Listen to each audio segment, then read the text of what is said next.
We're going to talk about a new way of looking at youth and beauty, which is going to be quite different from probably a lot of things that you have been taught about rejuvenation. Instead of lifting, we're looking at volume as being a cornerstone to rejuvenation. So it's a very different paradigm. And we're going to first of all establish the paradigm so that you can understand the concepts of the beauty. Then we're going to go through the dynamics of how to do it to achieve the results. And then finally, I'm going to go through some of my results. And it's not just going to be a smorgasbord of results, but really I want you to sit there and try to analyze exactly what I've done and why that's beneficial. And there is a level of artistry that's involved that you don't necessarily have to have when you first start this whole procedure out, but you can acquire over time. So we have to first understand what is a youthful face, and that may almost sound silly because unfortunately a lot of times when you go out there you go, well, I know what a young face is, I see one all the time. But if you want to do it from an analytical perspective and try to figure out how you're going to achieve a youthful face, you have to really begin to understand the dynamics of it.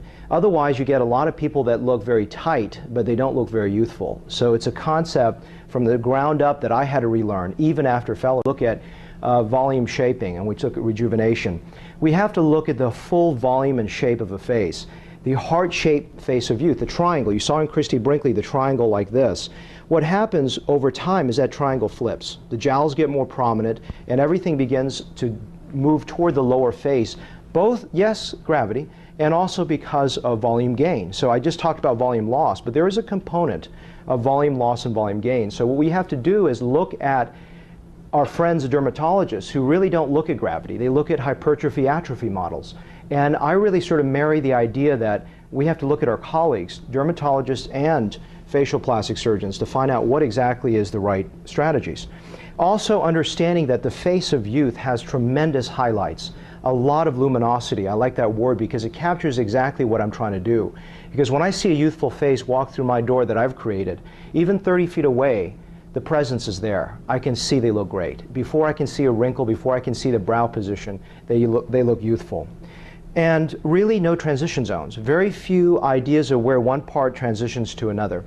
So that whole idea at the end, framing the eye, is a key, because we have to be able, we have to frame the eye. So it's the opposite of unframing the eye, which is a brow lift and skin removal. So this is a mother-daughter pairing. If you look at the mother, you can see that look at the daughter, she's got the triangle we talked about going in a heart-shaped face. The mother, who's had some weight gain, has also had some volumetric loss in the upper face, and you can actually see the inversion of the triangle. So the attention is pulled away from the eyes down to the lower face. So if you look at that eye, you may say, well, she needs a brow lift. Come on, Sam, this is easy. How about an eyelid surgery? Well, maybe, maybe not. And we're going to go through some of those, probably a little bit more the technical details in a moment. So what do we do here? This is a great metaphor that I like to use. When we're youthful, we are great. Over time, we become a raisin. So the question is, why should we take that raisin, cut, pull, stretch, lift it into a pea? Because a pea does not look like a grape. It looks like a different animal. So the idea is to try to get someone looking back to where they are, and filling is a critical element to that. So the other problem oftentimes is, about 80% of my rejuvenative patients, other than hair restoration, are females. And so females really, they have a different way of looking at the world than men. And as men, we probably don't own a very magnified lens, but unfortunately the way you put on makeup is very close to a mirror, and then everything looks distorted. Everything looks terrible. It's that one minor little flaw that captivates their imagination, their mind, and they get obsessed with it, even when they pass by a normal mirror. So you have to first understand what problem they're seeing to get into their mind so that you can rectify it. Because the thing that I want to attract you to think about is throw away the 8x, 10x magnifying mirror. Because you may not be able, as a guy, as an XY chromosome, understand what is the woman looking at. And you may try to appeal to that, but the problem ultimately is you satisfy that person. No one else can see that person looks rested or good because they're that close to the mirror. So when you look at my before and after photos, when you look at other people, when you're trying to judge beauty, you got to pull it back 5 feet. Look at them with normal overhead lights, not like this where there's scant lighting or uneven lighting, but uniform overhead lights. The way I take my before and after photographs were all done without fill lights because I think they help establish how you and I see each other in a social, professional engagement. Because if you think about it, 99.9% of the time of our life, we live in a world where we have only overhead lights, whether it's outdoors or indoors. So fundamentally, think about the facial shape. It's the whole global aspect of the face that's important. And some small things about it is, if I'm talking about volume, can we just put a malar implant? Can we just go put a chin implant in? I'm going to show you in some instances why that not necessarily is the case to get a good result in terms of volume restoration. And finally, understand the gender differences. If you feel everyone the same, you're going to make everyone look the same. What happens during the aging process is that women become more masculine. Men become more masculine. If you take men back, you can feminize a face. Oftentimes, men look a little bit more rugged as they get older, and you've got to ask the patient, where does that person want to go, based on psychological motivations and also photographs of the past. So using those old photographs can be an incredibly important blueprint of understanding, oh, you wanted this, I thought you wanted that. And so that's my starting point of communication, is using an old photograph. So this may be a challenge for you guys to start asking your patients, if you're going to do rejuvenative procedures, let me see an old photograph, see where you started. So it's a patient re-education, just to reiterate this, is taking the person and bringing them farther away from a mirror that they may be accustomed to seeing. Let's talk about the principles of the technical principles. When you start doing fat grafting really is irreversible. You don't want to go in there and start overfilling patients because it's extremely hard to correct. You want to stay more conservative until you start getting an aesthetic eye of seeing what your results look like over a period of 1 year to 2 years and beyond. So fat also you have to understand how to do it to avoid complications, and also to understand where fat works better than other places, because a lot of times the problem with the past of fat not lasting or fat not working well is also a fundamental error of where to put it. If you put it into lips, into lines, yes, you can help both of those. Without a doubt, you could go up there and show me great photos of correction of facial lines and lips, but the problem also is that there are many better techniques to correct those than fat. Fat, in my opinion, is really looking at to be used as a contour agent to help refill around the periorbital region in the chin and the cheeks. And that's really the essential element. So, the complementary approach, just briefly, is the idea that we don't have to do everything through fat. The whole world doesn't have to be filtered through fat. But in my opinion, it is the cornerstone to rejuvenation. I combine it with selective transconj blephs, selective upper eyelid skin removals without muscle removal, and rarely brow lifts today, and facelifts, of course.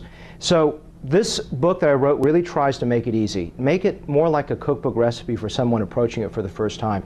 We have 16 videos in there to help you start with this so it doesn't become this overly taxing artistic endeavor. Starting with the concept of volumetric foundation, we basically allow you to start with, okay, here are the number of cc's you need in this distribution so that the patient can consistently get a safe, conservative, and wonderful result, especially if you're looking to combine it with your traditional rejuvenative techniques like lifting procedures. And then we look at refinements. After you've done it for a few months and start seeing where you're going with it, and you see that I could have done a little bit more, you can always use your aesthetic judgment and add to that. And then really looking at the areas that are more advanced, the places that could potentially cause complications, and avoiding that on the front end. So this is a little drawing I did for the book, and it just shows you what I mean by a volumetric foundation, the areas around the eyes, the cheek, and the jawline, which are the critical areas to fill. Everything else is gravy. This is the area that if you combine this with your eyelid procedures and your facelifts, you get a very, very satisfied patient because they really can see what you've done.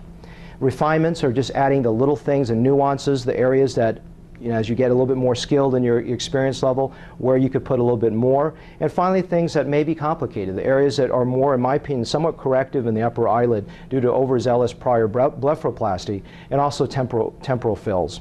And because, essentially, as we're surgeons, we're very visual people. We look at the face and understand the planes and work through that. Fat grafting is not as visual. There is a feedback as you see the fat go in. You start seeing where you want to start or stop. But a lot of it is tactile. It's using bony landmarks and feeling where you are going more than actually visualizing the planes. So we're going to go through some of those elements in a moment and make it a little bit clearer. But the easiest way when I start talking through this to help you understand the technique is to walk you through 3 levels. Essentially in a supraperiosteal deep plane, at a medium depth somewhere through the muscle fascial layer, and then somewhere deep, somewhere superficial closer to the dermis. Obviously you're not intradermal, but into the deeper to mid superficial subcutaneous layers. Pre-jowl sulcus. If you do a facelift and you're wondering why that jowl is still there, when you're done it's because you didn't fill the pre-jowl. She said, well, I'll put an implant, I'll put a pre-jowl implant. But think about one fundamental thing. That pre-jowl implant that you need to put in is, first of all, you got to go and make an incision, put the implant, alloplastic material, and it sits. Where does a pre-jowl implant sit? It sits on the anterior aspect of the mandible, correct? But where is the jowl? It's hanging over the mandible. So how is a pre-jowl implant sitting in front of the mandible going to efface a jowl that's hanging below it? So yes, a facelift is important. If someone's got a jowl there, I'm not going to promise them a smooth jawline without a facelift. But here's the trick. If most people don't want facelifts, if you look at the last 5 years, there's been a trend down from facelifts. So if I offer them an incisionless technique, it's much more captivating to the person out there. But the trick is, fat needs to be thought of as a three-dimensional cylinder. Do you see those two cannulas there? You put it on the anterior aspect of the mandible, you put it on the inferior aspect of the mandible, and you transition over that. If you do that, you'll get a much better pre-jowl fill than any implant could ever achieve. So the postoperative care is relatively easy. There is no dressing, there are no dressings, no sutures, nothing to do. They just go home with some ice. I don't put any microfoam or anything on them. Just cut down dietary salt and a lot of Valsalva when bending over. That's the main thing. Usually the best way psychologically to prepare someone during the immediate postoperative period is to walk them through psychologically of how they will perceive themselves. The first week, they don't recognize themselves that much. The second week, they're getting there, but they're probably still very critical of themselves. Whereas other people looking at them probably think they don't look that bad.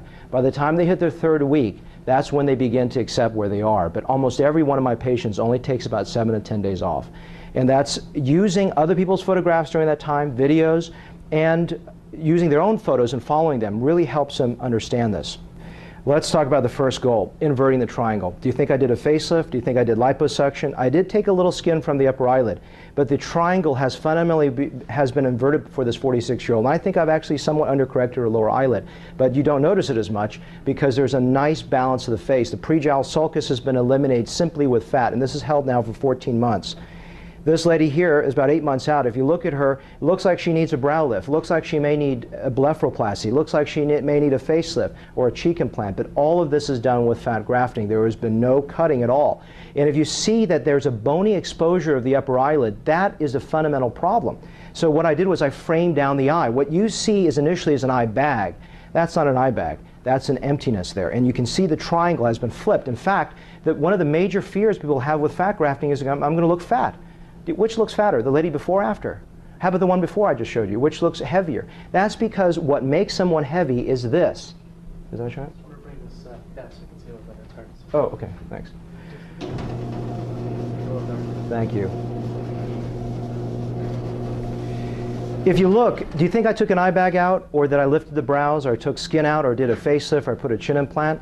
I didn't do any of those things. This is all done with fat grafting. This is about 9 months out, and I want you to see that there is a nice balance to the face.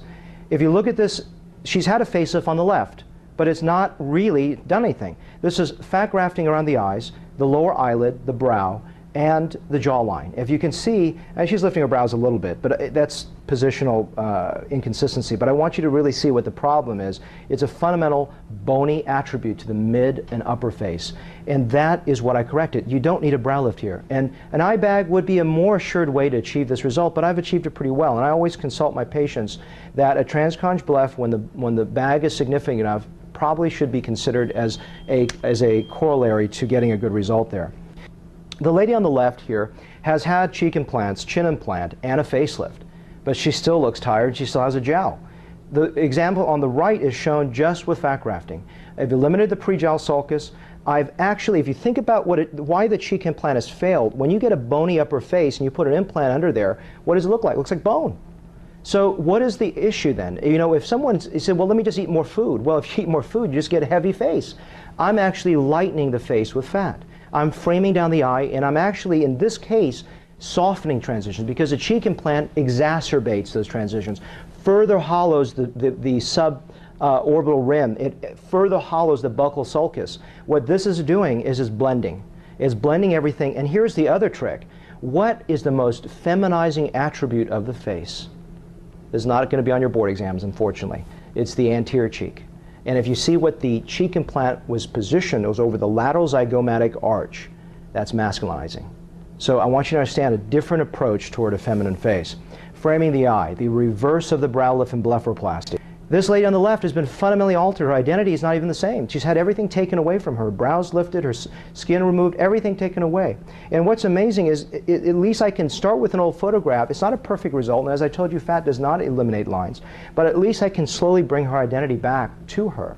And if you look, after 14 months, these are all, by the way, one treatment of fat. This is not 6 times, 8 times you read. If you look at that lower eyelid skin over 14 months, it's actually smoothed. What I will propose to you is my results begin to look excellent 8 months out. And they don't really look excellent until a year to year and a half out. That's a reverse to everything you know about fat grafting.